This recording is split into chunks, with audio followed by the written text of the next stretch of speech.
Somewhere, a very long time ago, someone decided that two people sleeping together required a ceremony, a contract, a priest, a feast, a set of rules about who could do it with whom, and a surprisingly strong opinion from everyone's mother.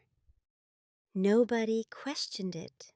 The rules just accumulated, layer by layer, civilization by civilization, until the whole structure felt like nature itself. It isn't. Every rule, every ritual, every awkward silence around the subject of human intimacy was invented by someone in a specific place for a specific reason, usually involving land, gods, or the deep human terror of not knowing who your father was.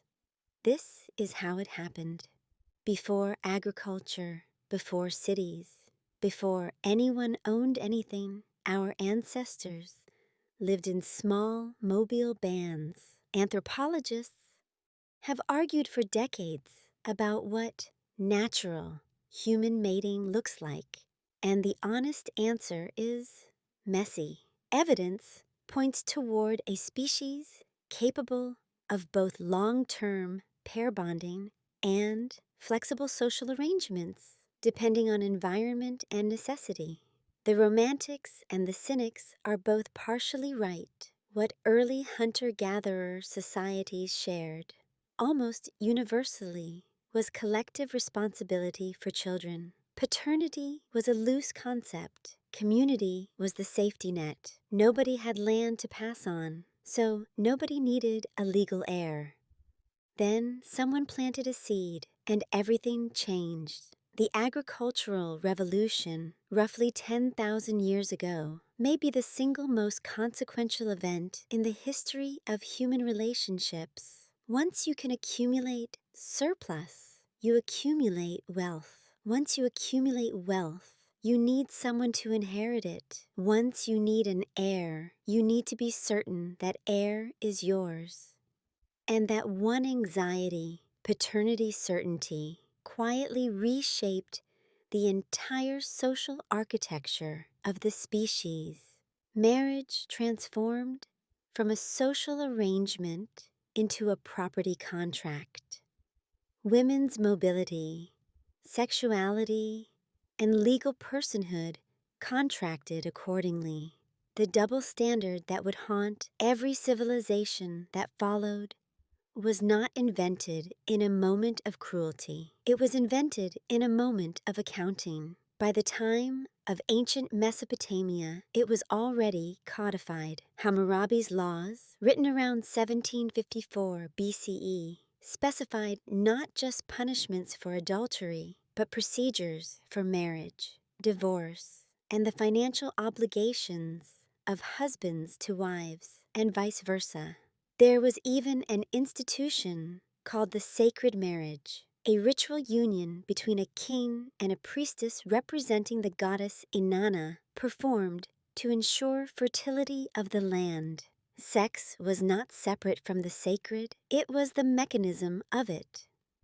The Mesopotamians understood something the Victorians would later desperately try to forget, that human desire and cosmic order were, in their worldview, deeply connected. Ancient Egypt offers what might be the most surprisingly modern marriage contract in the ancient world. Egyptian women could own property, initiate divorce, and take their assets with them when they left. Romantic love was taken seriously.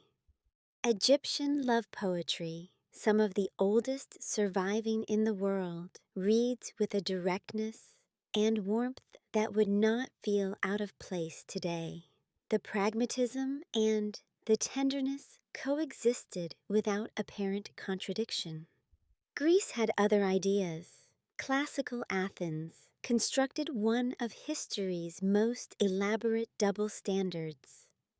Citizen men philosophized about eros and agape debated the nature of love across banquet tables, wrote poetry about desire with genuine emotional sophistication, and simultaneously kept their wives legally confined to domestic quarters. The women of Athens could not vote, could not own property beyond personal items, and required a male guardian for nearly every legal action. The rich inner life of Eros was, for the men who celebrated it, largely a liberty they had reserved for themselves.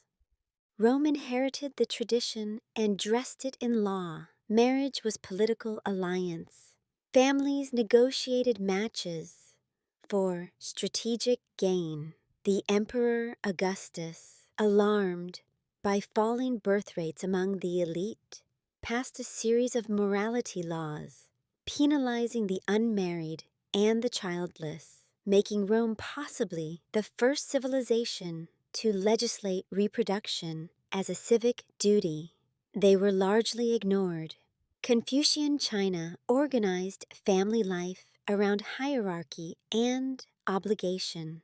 Marriage was a union of families and ancestral lines, not individuals. Ancient India, meanwhile, produced the Kama Sutra, which most people assume is primarily a manual of acrobatics and is actually a comprehensive guide to refined living, only one section of which concerns physical intimacy. The rest covers conversation, social conduct, the cultivation of an interesting personality. The author, Vatsyayana, believed desire was one of 3 legitimate goals of human life. Context matters. Then the medieval Christian church arrived and did something new. It made desire itself the problem. Augustine of Hippo, writing in the 4th and 5th centuries, argued that sexual desire was the primary vehicle of original sin, passing corruption from one generation to the next. The Church simultaneously elevated marriage to a sacrament and treated the physical dimension of it with deep suspicion. This tension would not resolve, it would simply go underground. Which brings us to the Victorians, who publicly declared sexuality a subject unfit for polite conversation while privately generating, by any measurable standard, an enormous amount of it. Medical journals, pornographic publishing, and highly detailed legal proceedings about obscenity all boomed simultaneously. What the Victorians actually invented was not repression, but compartmentalization. The idea that desire had its place, and that place was carefully walled off from public view. Alfred Kinsey broke the wall in the middle of the 20th century by simply asking people what they actually did rather than what they were supposed to do. The gap was significant. The oral contraceptive pill, arriving shortly after, separated reproduction from intimacy in a way that 10,000 years of accumulated property logic had never permitted. The renegotiation that followed is still ongoing. Here is what runs under all of it, under every law and ceremony and theological argument and mourning after awkwardness. The same need, connection, the recognition of another person as real and important and worth the extraordinary trouble of figuring out the rules. The rules keep changing. That part never has. Someone just keeps inventing new ceremonies for it, and everyone keeps nodding along as if it had always been this way.